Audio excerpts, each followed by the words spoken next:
Hello, Duke fans, and welcome to episode 13 of DBR Bites. Spooky.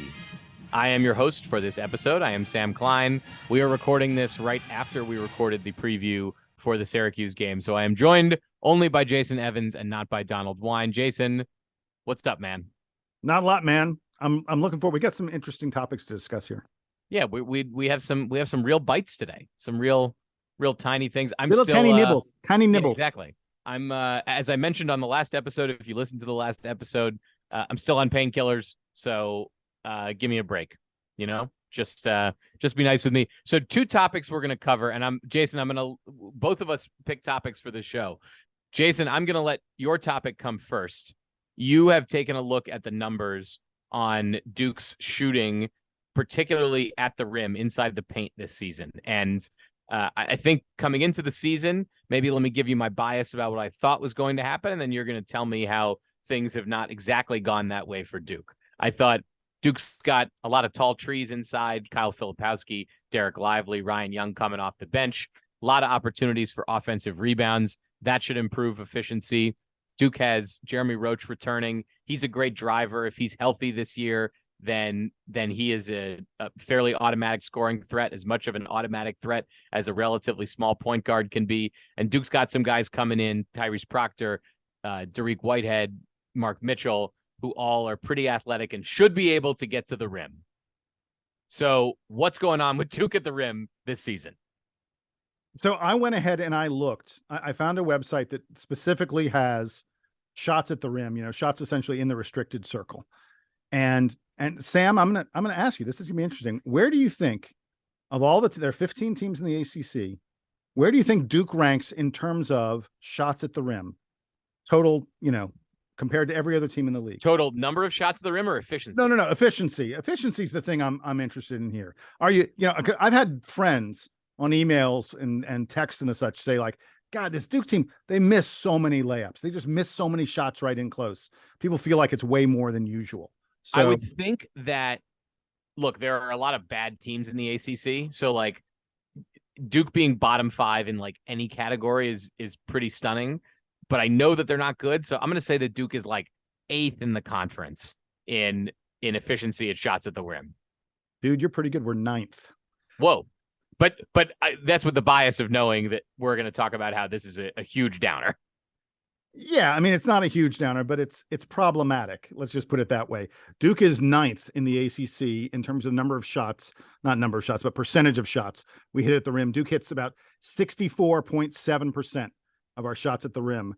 The team that leads the conference is Wake Forest, hitting better than 72% of their shots at the rim. Worst team in the ACC at the rim, Boston College at 60%.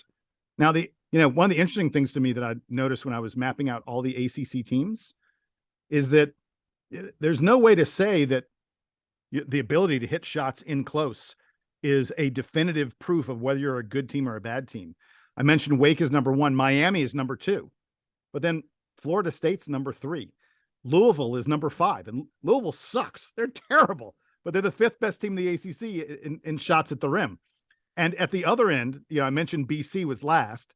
And it'd be easy to go, oh, that makes sense. Teams at the bottom end of hitting shots at the rim are probably not good teams. Well, the two teams that are, and they're both, by the way, really close to BC, Pitt and NC State are 13th and 14th in the ACC. And those two teams are right at the top of the ACC standings. So for everyone who kind of grouses and goes, oh, this team's just terrible at the rim, guess what? It's not as essential or as defining a stat as you might think. But that said, there's an aspect of this that I think is significant. I looked at 3 Duke players specifically because the reason, by the way, that Duke isn't awful at the rim is because we got guys like Ryan Young and Derek Lively who basically hit virtually every shot they take. Like Ryan Young hits 80% of his shots at the rim, which is just a crazy number. It's just a huge number that Ryan he's pulling up the whole team. Exactly. That's my point. That Ryan Young is doing, and Derek Lively's like right at 70, or just a little under 75%. So those two guys are making a huge difference in what Duke is shooting at the rim. There are some Duke guys who you would think would be a lot better. Like, let me give you one of them. Kyle Filipowski, 7'1", almost always matched against someone considerably smaller than him. Kyle Filipowski's numbers at the rim, he's just hitting 60.8%, just 60% of his shots at the rim.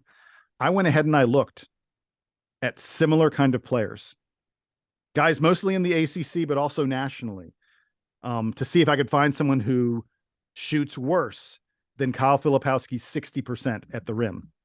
And Sam, I got news for you. There ain't many of them. I mean, like, go ahead and name like a big man in the ACC. And I'm going to tell you what he shoots at the rim. Armando Bacot. Okay. Armando Bacot's at 67% at the rim. Hey, Hunter Tyson, 68. PJ Hall, 69. Justin Mutz, 71. Nate Lashevsky, 75. Andrew Carr of Wake Forest, 79% at the rim. Jordan Miller of Miami, 73%. There are very, very few. In fact, the only good big man, so to speak, power forward center type like Kyle Filipowski that I could find who shoots as poorly as Kyle Filipowski does at the rim is Grant Basile or Basile or whatever you pronounce his name. I can't remember anymore. Yeah, for Virginia Tech, who's at just he's at 59.8%, just a tiny bit less than Filipowski. Basically, every other big man that I looked at in the ACC is ahead of him in terms of, the only one, sorry, there's one more, Pete Nance of UNC. But he doesn't shoot any shots at the rim. Like, he's taken an incredibly small number of shots at the rim. He basically stands on the perimeter and shoots long distance shots. So it almost doesn't count. I did, in the course of my research, found someone else who's sort of similar to Kyle Filipowski, a guy who's got decent size, who's shooting less than 60% at the rim. His name is Mark Mitchell. Mark Mitchell. Oh, no. Yeah, sorry. Mark Mitchell's just hitting 58% of his shots at the rim. These are very, very troublesome numbers for these guys. And so then I dug a little bit deeper into the Duke roster. You ready for Jeremy Roach's number? Oh, I don't want to hear it. It's going to make me sad. 55%. Yeah, that's not great. When Jeremy Roach gets to the rim, he only converts it 55% of the time. Let's talk about some other guys in the ACC. RJ Davis is close to 70%. Isaiah Wong is at 64%. Tyree Appleby's at 68%. There's just not a lot of guys. Jamarius Burton's at 65%.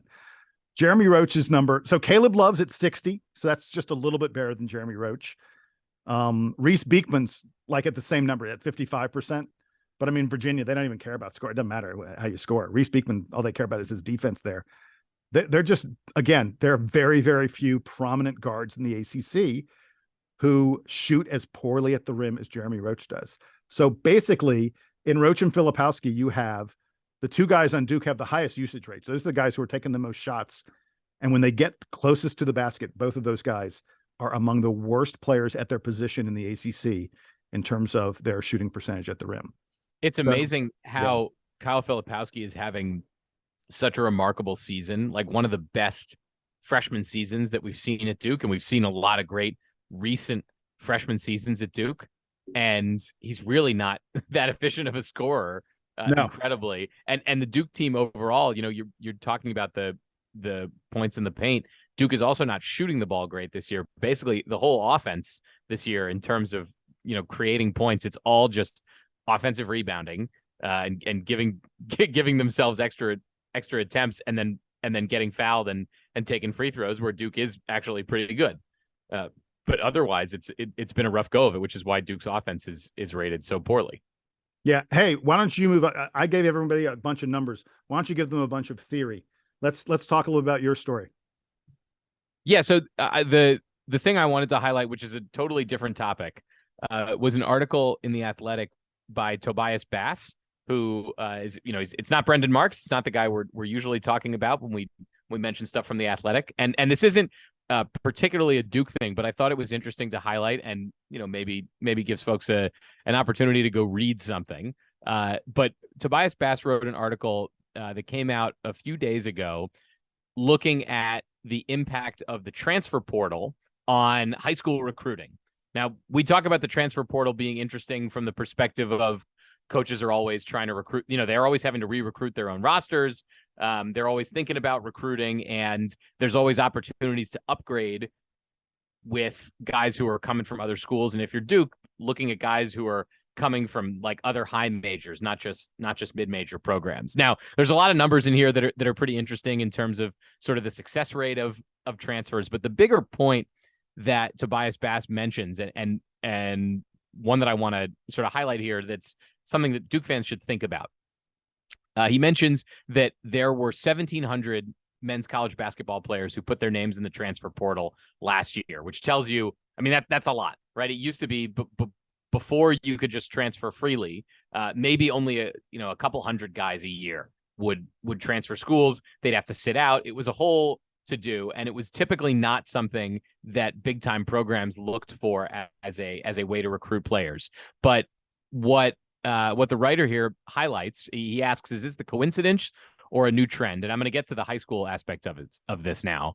He says a major reason for this change is that college coaches no longer value high school players the same way they used to. They would rather, quote, stay old by landing players through the transfer portal instead. Why get a player you have to wait to develop and adjust to college life when you can get someone who has already been through that process? Now, this is what's interesting, I think, for Duke fans. Duke is not going to stop recruiting five-star guys. Jon Scheyer is very good at it.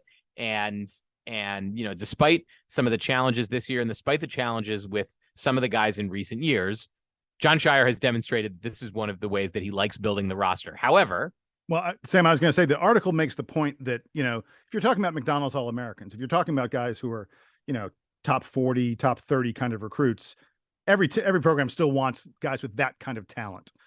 The article is really talking about guys like outside the top 50, top 100. Right. This is where this is where it's now becoming challenging for high school players, and where you're seeing a lot more mid-majors get guys who are in the top 50. And it feels like this is a trend that is continuing, because you can either get a 4-star recruit or you can get Ryan Young. And if you ask Duke fans today, like, who are the biggest pickups for Duke this season? I think it's Kyle Filipowski. One, he was a top 5 recruit. And then it's Ryan Young, who was not a top 5 recruit. He was not considered a premium player when he went and committed to Northwestern, and has been one of the most productive players for Duke at both ends of the court this season. So, I mean, look, I think Tyrese Proctor and Derek Lively might have something to say about that, and Derek White but the bottom line is your point, even if it doesn't necessarily exactly apply to Duke, certainly applies to a lot of other programs. And look, the one to talk about the most is, a program like a Miami, or especially like a Wake Forest may be about to have back-to-back ACC players of the year from guys that they pulled out of the portal in Tyree Appleby. And the other part of this that's interesting that he highlights in the article is how high school players are now committing earlier, because, the portal season, I think, used to be when not, I don't think that recruiting transfers was ever taboo, but it was certainly looked on as a secondary recruiting form. And you'd only start thinking about it in April, like after the season was over. And it was like, oh, I gotta plug a hole, and this guy like happens to be available. We have the right graduate program for him. Now guys are talking about it earlier in the year. And so the conversation in the article is about how some of these high school players, if you're a high school player, if you're a 4-star who's in the back half of the top 100, you are trying to commit before your senior year, because once that season starts, the college coaches are looking around at who might be available and who's having good seasons in the mid-major ranks or in the low high major ranks that might want to upgrade for next year. It is transfer. The transfer portal is not open, so to say, right at this moment in mid-February, but that coaches are looking around at who's playing well and are thinking, all right, who's going to be looking for that upgrade next season. So if you're a high school player who's not sure where you're going yet, you have to lock down that scholarship earlier than you used to. And so you're seeing more high school players commit earlier in the cycle. Now, the interesting thing, again, I want to take this back to Duke a little bit. Interesting thing for Duke is that Duke is usually able to convert most of the guys that they recruit. And in recent years, it feels like Duke has come on later to a lot of big players. Not clear that they can get away with that with everybody, because now there are guys who will be already committed and locked into, they might not be going to another blue blood, but they're like, you know what, Virginia Tech already recruited me. They were talking to me junior year, and I'm in with them. So that's the plan. Or I'm committed to insert your other sort of middling program. I'm committed to Penn State. I'm committed to wherever it is. So it's an interesting article. I think folks should go check it out. Yeah, and it has you already mentioned there's a ton of stats in it. There's a ton of numbers, comparisons of how different guys do, but you don't need to look very far in the ACC to find programs who have been hugely impacted by the portal. I mean, Pittsburgh, I think Pitt has as good a chance of anybody of winning the ACC this season. I know that a lot of people may favor Virginia, but I actually think Pitt is right in there, right with them. Jamarius Burton, Blake Hinson, Nellie Cummings, arguably their three best players this year are all guys who came in through the portal. I think Burton came in 2 years ago, but Hinson and Cummings, they're first year players in the Pitt program. Just out of the blue, these guys have turned Pitt into a team that was projected to be 13th in the ACC and instead is sitting right now tied for first place. And we've talked about it at so many different, even Clemson, which is a program that was just full of guys who were returning to that Clemson program. They brought in Brevin Galloway, who's a key, huge player for them through the transfer portal.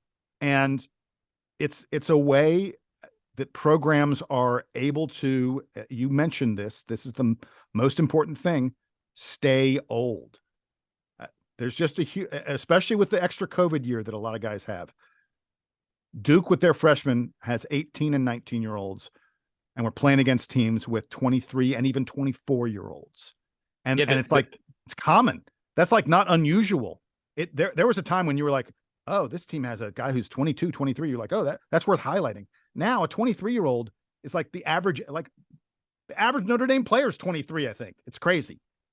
The COVID year also adds a huge level of complication to this, because at the end of the COVID season, they said, oh, guys who got their season, everybody who was playing college basketball gets an extra year during COVID gets an extra year, which is great for the opportunities to play more.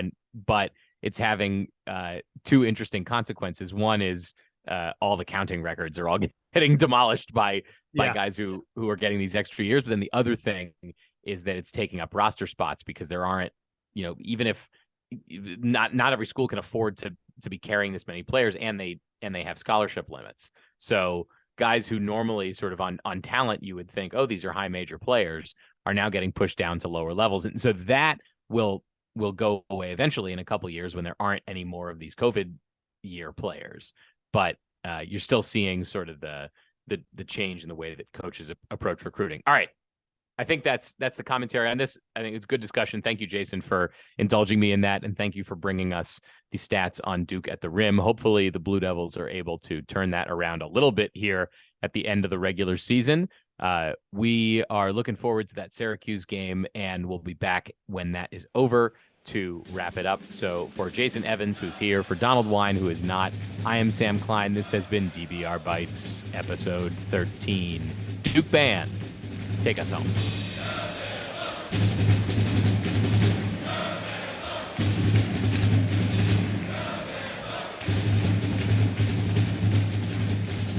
Can I tell you that when I look up a guy that says he's from Maryland and his name is Judah Mintz, I really thought Syracuse had a Jewish player on their team, and he's not Jewish, turns out.